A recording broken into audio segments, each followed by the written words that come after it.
Hello, welcome back to my channel. You're watching What Helen Reads. I'm Helen and today I have another Mafia Romance Monday video for you, and today we're talking forced marriage.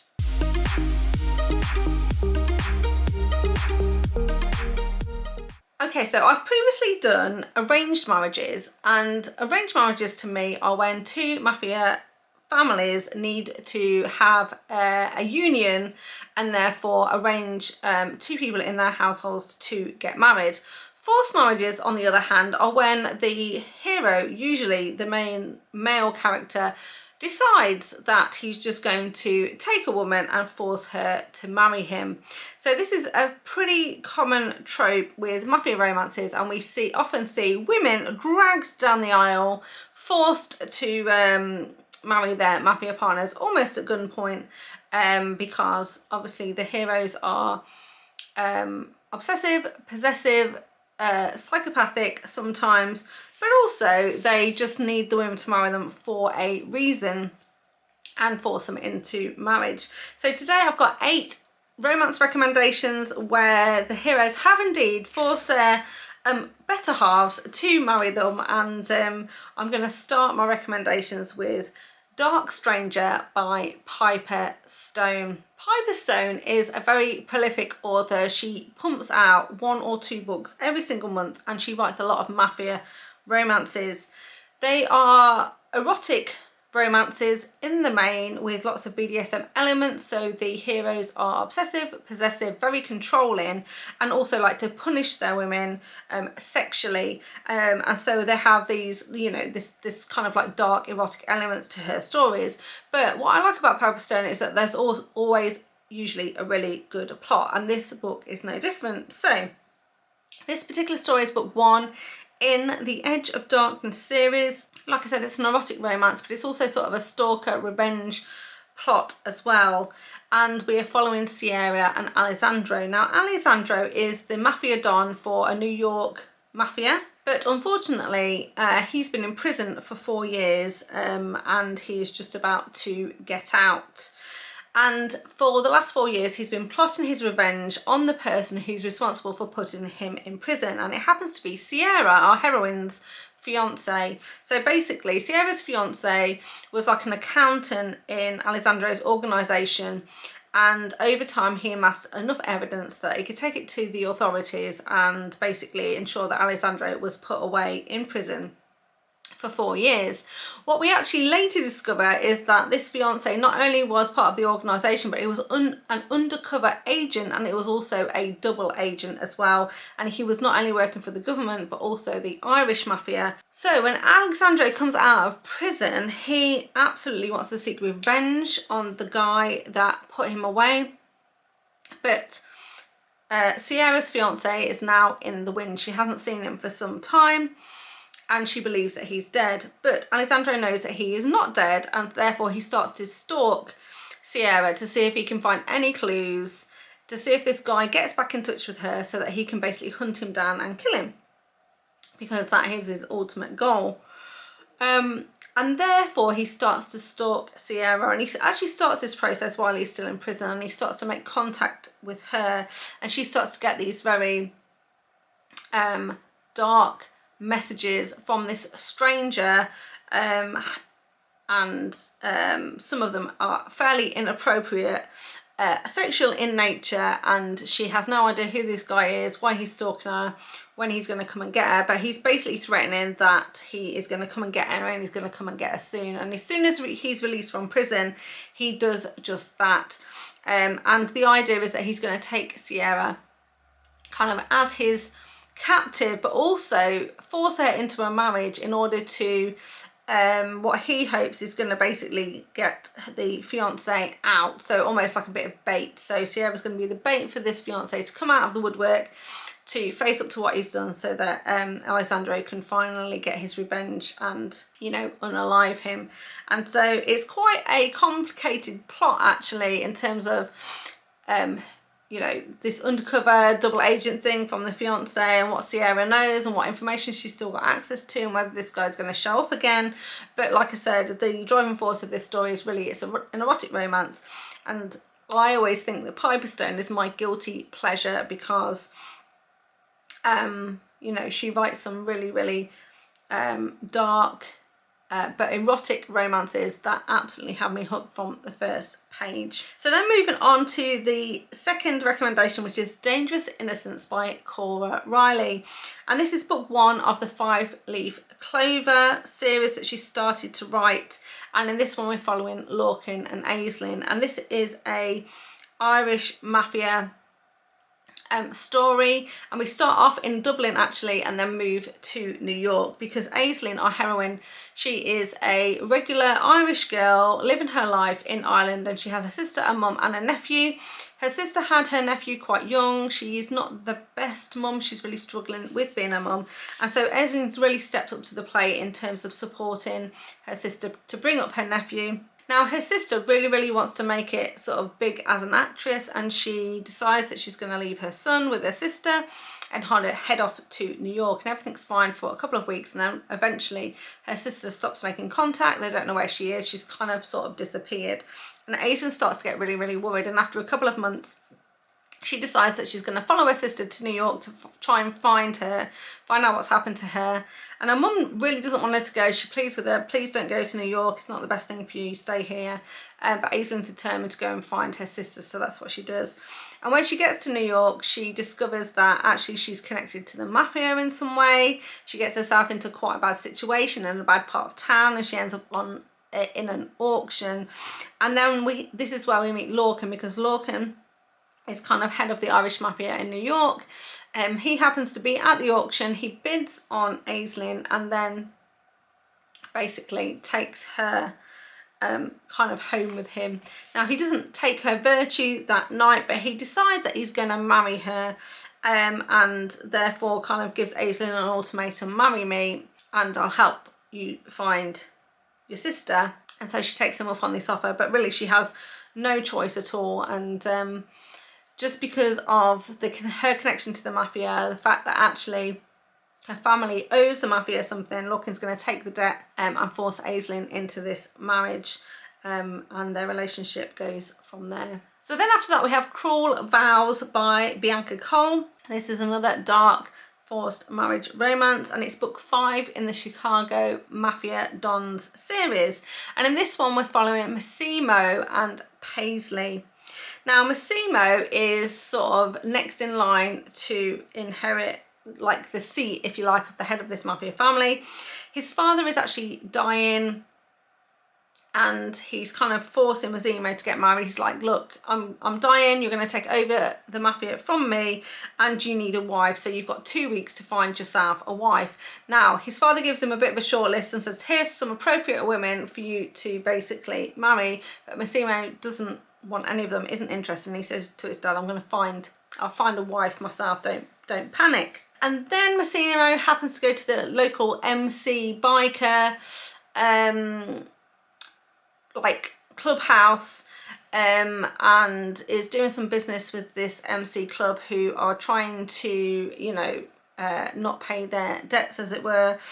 And behind the bar is Paisley, and Paisley is working behind the bar in this clubhouse because her brother is part of the MC. And Massimo takes a shine to Paisley straight away and kind of says to the MC, I will forgive you for what you haven't delivered for me, but I'm going to take Paisley as payment, and I'm going to take her and I'm going to marry her. And he pretty much then forces Paisley out of the MC club into his side, into the family, if you like, for the mafia, and then forces her to marry him to basically satisfy his father's request, and then their relationship goes from there. So then we have Vicious Hearts by Jagger, and this is book 2 in the Dark Hearts series, and we're following Killian and Una. And Killian is another Irish mafia boss. Now we saw him in the previous book. We know that he is pretty much a psychopath. He doesn't care about anyone except his immediate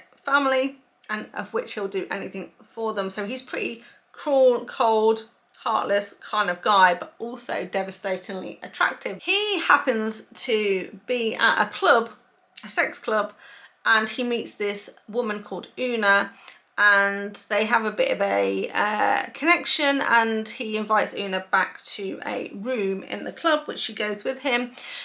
And when they are in the middle of the deed, Una attempts to assassinate Killian, because what we find out that she is in fact an assassin and she's been sent to unalive him. And Killian is absolutely livid. He's absolutely pissed that Una would dare to do such a thing, especially in such a intimate situation. The thing is, Una kind of panics. She gets out a knife, she stabs Killian, and then she runs off and believes that he is in fact dead, but he isn't. He survives, and then he's determined to find the woman who's done this to him, figure out what's going on. And when he does, and when he finally catches up to her, he decides obviously the only way he's going to rectify the situation is to force her into a marriage, and that's exactly what happens. So this is a forced marriage, but it's also obviously enemies to lovers, and Una is our very strong, independent assassin who you know, doesn't quite get the best of Killian, but definitely takes him by surprise, let's say that. Then the next one I want to recommend is Illicit Monster by Maggie Cole, and this is book 4 in the Mafia Wars Island series, and in this one we're following Maeve and Tynan. So this is also another Irish mafia tale. This one is set in Ireland directly, and Maeve and Tynan are on different sides. So basically they're part of rival mafia families. However, Tynan's had his eye on Maeve for quite some time, and he finally gets his opportunity to force her into a marriage when, unfortunately for Maeve, her father is a gambling addict, and he has been gambling away every penny they've got. They've pretty much sold everything in the house, and he's also run out of his line of credit from the rival mafia family. So basically he's been borrowing money which he can't pay back, and he's so desperate that he turns to Tynan's family and borrows some money from Tynan so he can continue to gamble away the cash. Now Tynan wouldn't normally lend money to this kind of person, but he figures actually it's a great opportunity, because when he can't pay me back, which he's not going to be able to pay him back, then I've got an opportunity to take his daughter as payment, and this is exactly what happens. Now Tynan isn't stupid either. He knows that the father is in debt up to his eyeballs with a variety of different people, including this rival mafia group. And so Tynan knows that even if he takes Maeve as payment, he needs to do something pretty drastic and pretty quick to make sure that she stays his, because at any point the dad can borrow money, pay him back, get the daughter back, and then enlist the help of this rival mafia family to get her back and all of that. So as soon as he has the opportunity, he takes Maeve, and before anyone can argue against this and get Maeve back for themselves, he takes her to the local church and pays the you know, the Catholic priest to marry them. So he does a bit of bribery, and Maeve is pretty much forced down the aisle and forced to accept a marriage to Tynan. Of course, at first she's sort of horrified by this, but later when she starts to learn the truth about her father and some of the other terrible things he's done, she starts to realise that maybe Tynan is the best solution for everyone involved. And I really liked how this one played out. So then after that we have Unholy Vows by Mila Kane, and this is book 1 in the original Sin series. This is an Italian mafia romance. It's also an age gap romance as well. And in this one we're following Renata and Charlie. Now Charlie is a nurse. She's got a sister called Lucy, and she is working not only as a nurse but a second job as well to basically gather as much money as she can to keep a roof over Lucy's head, because she is Lucy's basically carer slash guardian, and very close to her sister. The thing is, Lucy is living a like a carefree sort of life. She doesn't understand why her sister works so hard. She doesn't really appreciate all the work that Charlie does for her, and is a bit fairly carefree, and she sort of goes out, you know, and has fun. The thing is, she's having a bit too much fun, and she's got this boyfriend who's into bad things, and one night she goes out, she gets herself into trouble, and Charlie goes off to try and save her. And then what happens is that Charlie and Lucy witness something terror war that goes down, and they become kind of like witnesses to something that's happened in the mafia, of which Renato is head of this particular mafia. And although the women escape after they've witnessed this particular thing, he knows that they saw, and he tracks Charlie down and pretty much threatens her. And Charlie kind of like pleads with him and says, please don't hurt us, me and Lucy will keep our mouths shut, we won't tell anyone what we've seen, I promise. And Charlie does keep to her word, but Lucy does not. She is very young, she's very naive, and she decides that she's going to go to the police about what she's seen. And of course Renato is not happy about this at all, drags Charlie and Lucy back to his compound, and then gives Charlie an ultimatum and says, you either marry me and keep your mouth shut, or I'm going to have to eliminate both of you from the situation, so you can't tell any more stories about me to the police. And then Charlie is forced to marry Renato, and they get very close, obviously have great chemistry, and their relationship kind of goes from there. But Lucy is not done causing problems, and she's going to cause some problems for this couple, absolutely. So then I have King by S.J. Tilley, and this is book 2 in the Alliance series, and in this one we're following King and Savannah. So King is one of the founders of the Alliance, if you like. So he is in charge of the Alliance with his best friend Nero, who has you know, is basically the hero of book 1. And we know that King was born wealthy, so he was born into a very, very wealthy family. But in addition to his regular business practices, he is now part of this alliance, which is kind of this sort of mafia group as well, with his best friend Nero. So he's a very dangerous man and not afraid to protect his family.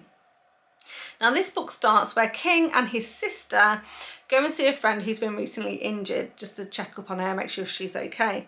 And this coincides with the heroine of this one, Savannah. She's on a 3rd date with this man, and she also knows this woman who has been injured, and she decides that she's going to take a casserole dish to a friend's house because she believes that there's going to be a dinner party that night, and go and check on her, make sure she's okay and stuff. So basically this book starts where Savannah turns up with the boyfriend when King and his sister are already there.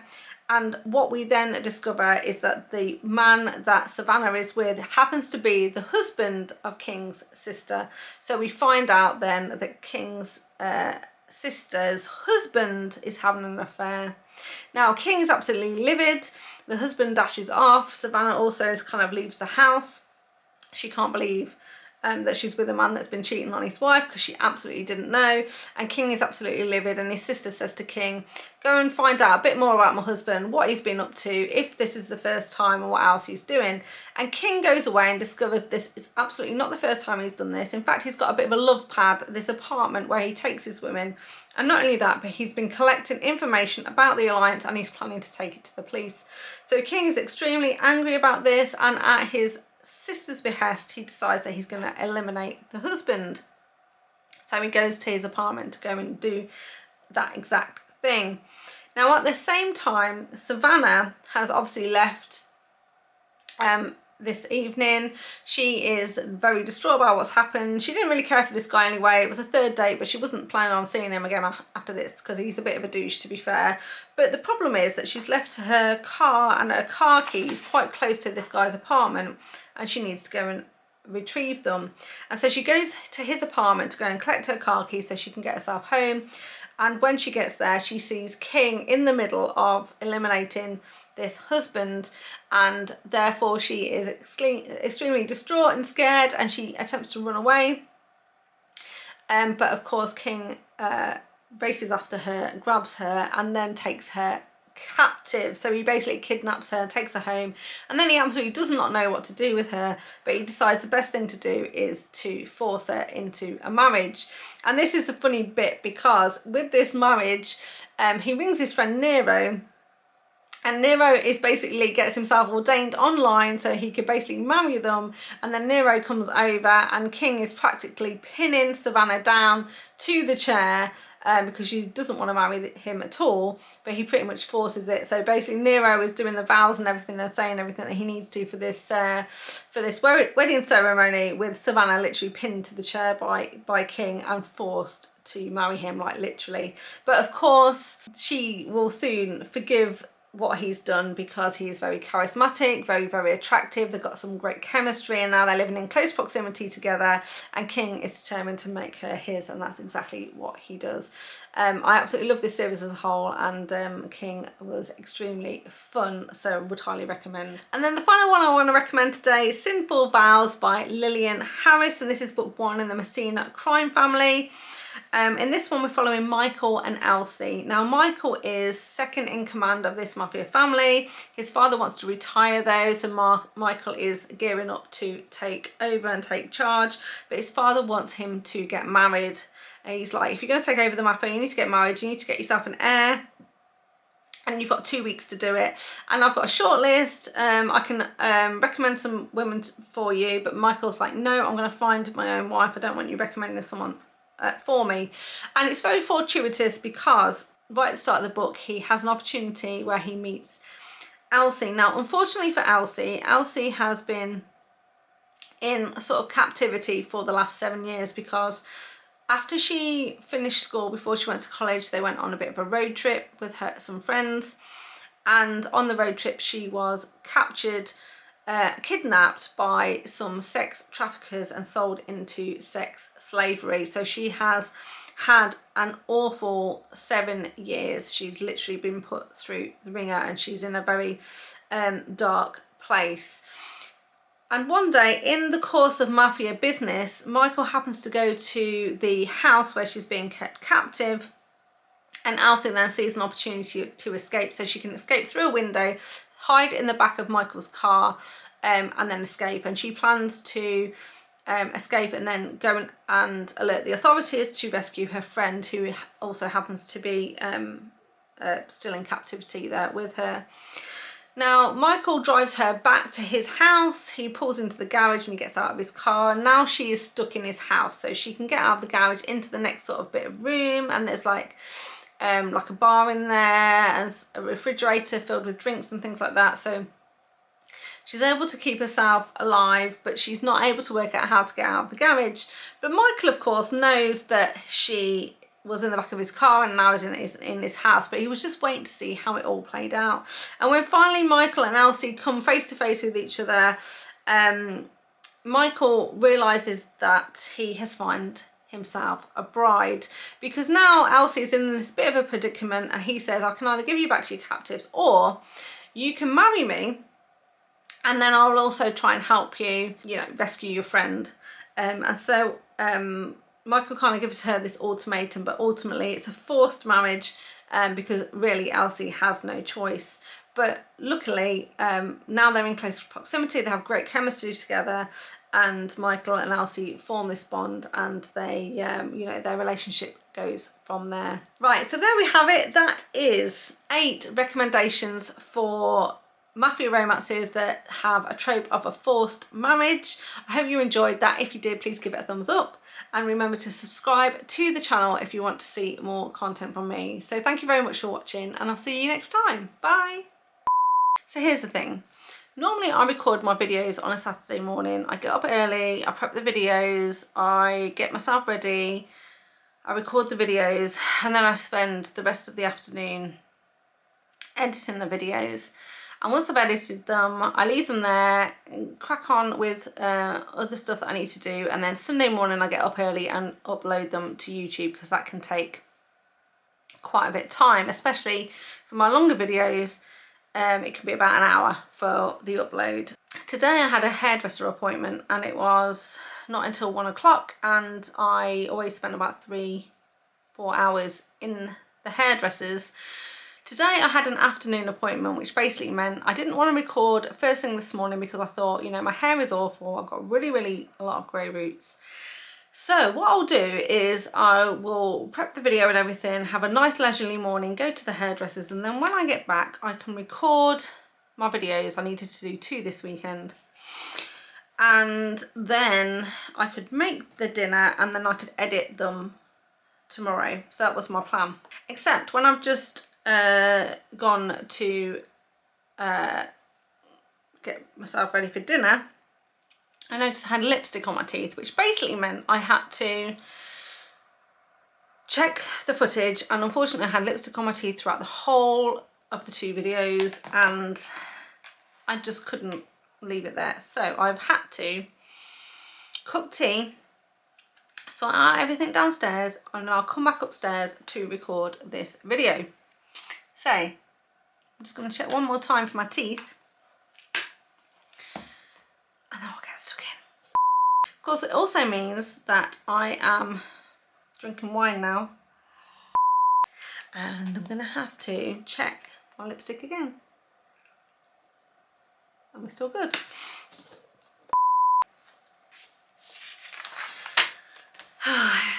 Right, one more time, I'm going to check my teeth. I'm not messing around with this teeth checking malarkey. Right. Then after that, we've got Cru Vows. Vowels, not vowels, not consonants and vowels. I'm just going to check my lipstick. We're all good. Today I have another Romance Monday. No, I don't. It's too late. Too late at night. Okay.